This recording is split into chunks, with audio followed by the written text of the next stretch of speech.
It's 30 days to Christmas, and over the coming weeks, we'll be looking at intriguing holiday offerings, large and small. As you can see, even in our electronic age, the humble pencil is still very big. Rocca helps us get right to the point.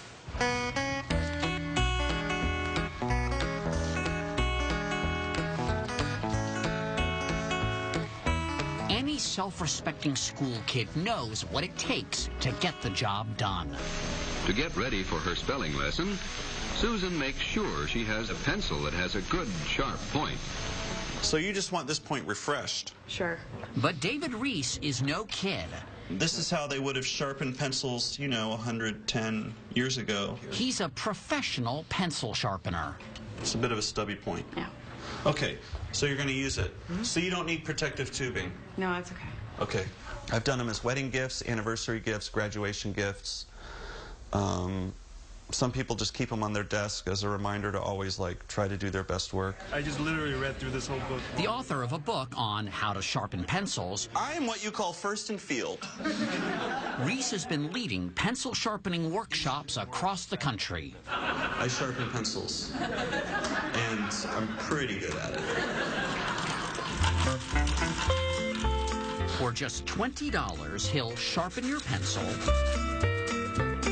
bag the shavings, cap the point with rubber, and sheath the pencil in a shatterproof display tube to ensure safe delivery from his Beacon, New York studio.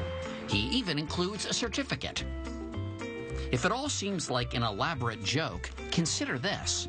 I've done almost 600 pencils. All right, that's done. Listen, I love jokes and I love to have a good time. If it was a joke, I wouldn't have taken it this far. Because it's a lot of work. It's a nice bit of attention for an implement that doesn't get much ink.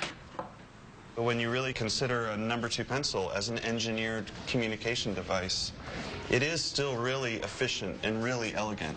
Right. And if Steve Jobs had been the one to introduce it, people would be going crazy about what a sophisticated and simple tool it is. At Gray Culbreth Middle School in Chapel Hill, North Carolina, wow, Reese took us to the pre-algebra classroom, where he got up so often to use the sharpener, wall-mounted, double bird, hand-cranked. We can just go and go and go, and I can keep making jokes. He got in trouble for it. It was like the perfect crime.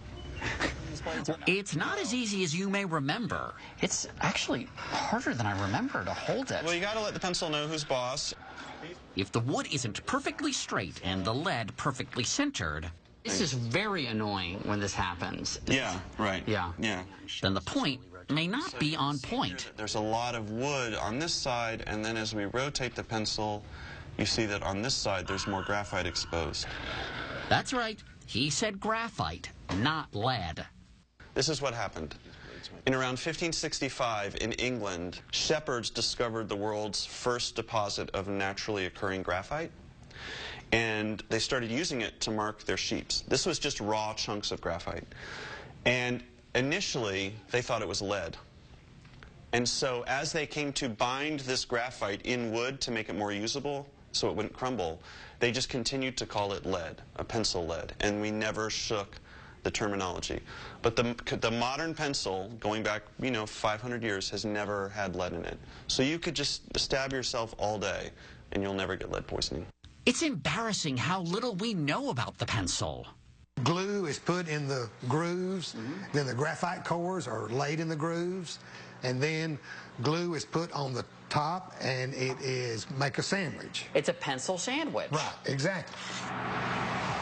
At the Musgrave Pencil Factory in Shelbyville, Tennessee, once known as Pencil City, USA, they still make pencils the way Henry Hewlin's grandfather did. So it's not like it has to get shot through. Oh, it's laid in just like it's laid in the groove. How many different colors? Oh gosh, we paint at least 80 different colors. Wow. Purple. Those are purple. With so many different designs.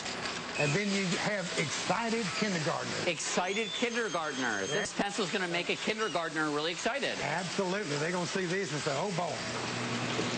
Do people who work at pencil factories go around saying, we're number 2, we're number 2? Hewlin is the ultimate pencil pusher. Would you ever write a love letter in pencil? Oh, I wrote a lot of love letters in pencils. Was that because you thought you might end up changing your mind? Oh, no. No. I'm a pencil lover. He's not the only one. Last year, domestic sales of pencils were up 6.7%. It's really sharp. It is very sharp. I mean, it's really Space Needle sharp. To keep pace, David Reese had better get the lead out. The other day, someone wanted me to come out and do something one night, and I said, I can't. I have too many pencils to sharpen. That's a phrase I never thought I would say.